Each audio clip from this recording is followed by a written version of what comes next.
Terima kasih atas waktu yang diberikan kepada kami kelompok 4. Di sini kami akan membawa materi tentang penanganan khusus di bandara. Nice to meet you, closing.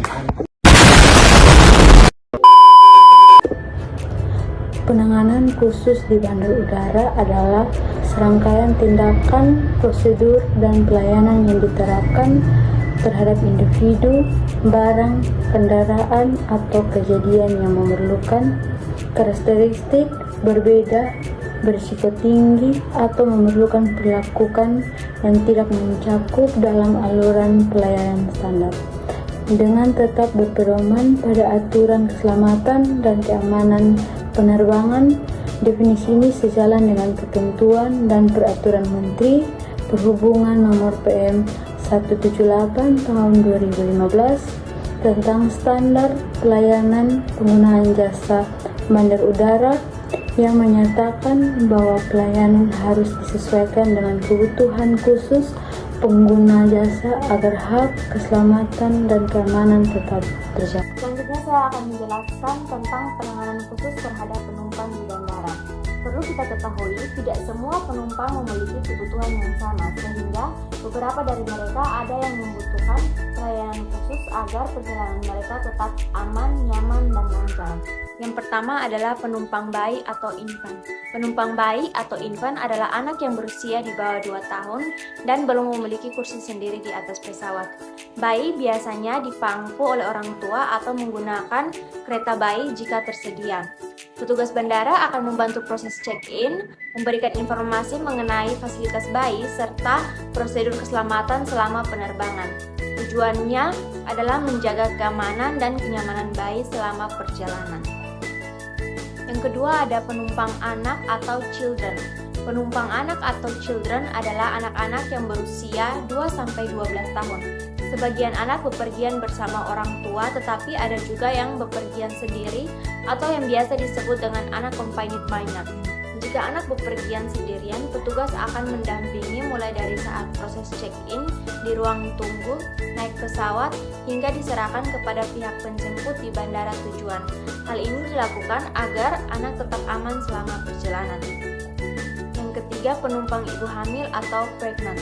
Ibu hamil juga memerlukan perhatian khusus, terutama jika usia kehamilan sudah cukup besar. Petugas di bandara akan memastikan bahwa penumpang memenuhi persyaratan maskapai seperti surat keterangan dokter jika diperlukan. Selain itu, ibu hamil akan dibantu agar perjalanan lebih nyaman dan tidak perlu berjalan terlalu jauh jika membutuhkan bantuan kursi roda. Yang keempat ada penumpang lanjut usia atau elderly passenger. Penumpang lanjut usia seringkali memiliki keterbatasan fisik atau mudah merasa lelah. Karena itu, petugas bandara akan memberikan bantuan seperti kursi roda, pendampingan menuju ruang tunggu atau pesawat, serta membantu saat naik dan turun dari pesawat. Pelayanan ini bertujuan agar lansia dapat melakukan perjalanan dengan aman dan nyaman.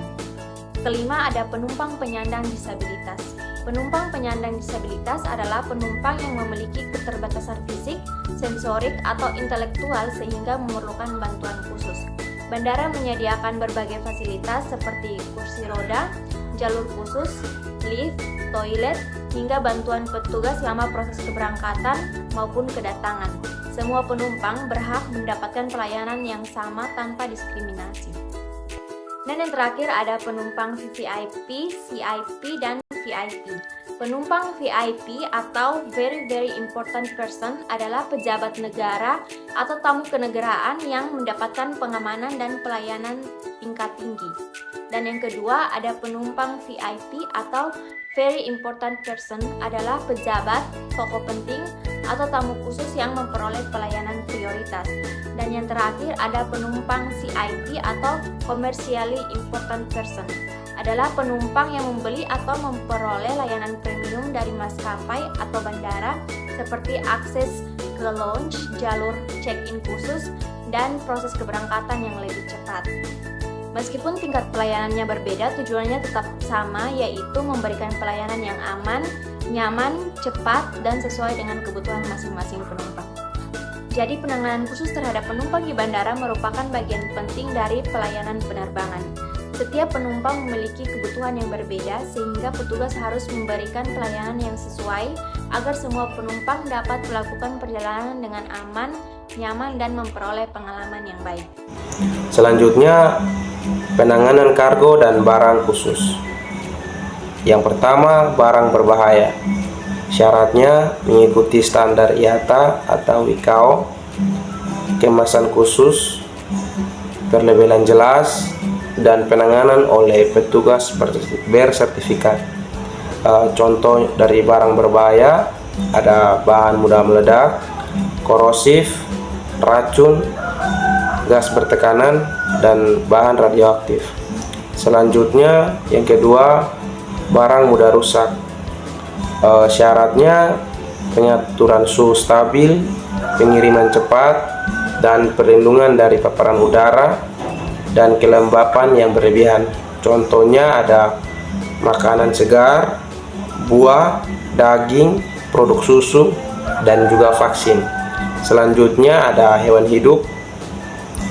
Syaratnya kandang sesuai standar, ventilasi yang cukup, kenyamanan dan keamanan terjamin, dokumen dan kesehatan lengkap.